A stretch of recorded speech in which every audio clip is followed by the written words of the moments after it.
प्रातःकाल दैनिक कार्यों से निवृत्त होकर गौतम बुद्ध के सभी शिष्य एकत्र हो गए।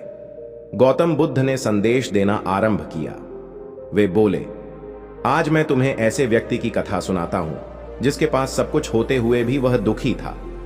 गौतम बुद्ध ने कहना आरंभ किया, किसी नगर में एक सेठ रहता था। उसके पास लाखों की संपत्ति थी, बहुत बड़ी हवेली थी, नौकर चाकर थे। फिर भी सेठ के मन को शांति नहीं थी। एक दिन किसी ने उसे बताया कि यहां पास के ही एक नगर में एक साधु रहता है। वह लोगों को ऐसी सिद्धि प्राप्त करा देता है कि उसे मनचाही वस्तु मिल जाती है। सेठ उस साधु के पास गया और उसे प्रणाम करके निवेदन किया, महाराज, मेरे पास धन की कमी नहीं है, पर फिर भी मेरा मन बहुत आसान रहता है। आप कुछ ऐसा उपाय बता दीजिए कि मेरी अशांति दूर हो जाए। सेठ ने सोचा कि साधु बाबा उसे कोई ताबीज दे देंगे या और कुछ कर देंगे जिससे उसकी इच्छा पूरी हो जाएगी और उसका मन हमेशा के लिए शांत हो जाएगा। लेकिन साधु ने ऐसा कुछ भी नहीं किया, बल्कि अगले दिन उसने सेठ को धूप में बैठाए रखा और स्वयं अपनी कुटिया के अंदर छाया में जाकर चैन से बैठा रहा। गर्मी के दिन थे, सेठ का बुरा हाल हो गया। उसको बहुत गुस्सा आया, पर उसने किसी तरीके से खुद को शांत रखा।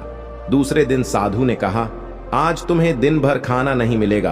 भूख के मारे दिन भर सेठ के पेट में चूहे कूदते रहे, अन्न का एक दाना भी उसके मुंह में नहीं गया।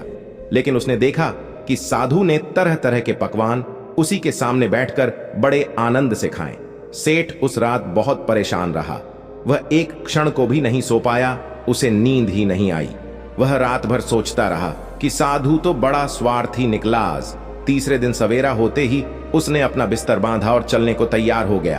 तभी साधु बाबा उसके सामने आकर खड़ी हो गई और बोली, सेठ, क्या हुआ?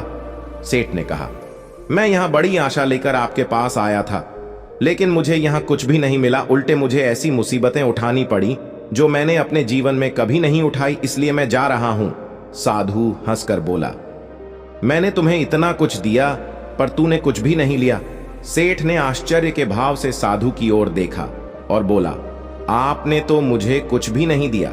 साधु ने कहा, सेठ, पहले दिन जब मैंने तुम्हें धूप में बिठाया और स्वयं छाया में बैठा रहा, तब मैंने तुम्हें बताया कि मेरी छाया तेरे काम नहीं आ सकती। जब मेरी बात मेरी समझ में नहीं आई तो दूसरे दिन मैंने तुम्हें भूखा रखा और स्वयं खूब अच्छी तरह खाना खाया। उससे मैंने तुम्हें समझाया कि मेरे खा लेने से तेरा पेट नहीं भर सकता। सेठ, याद रख, मेरी साधना से तुझे सिद्धि नहीं मिलेगी।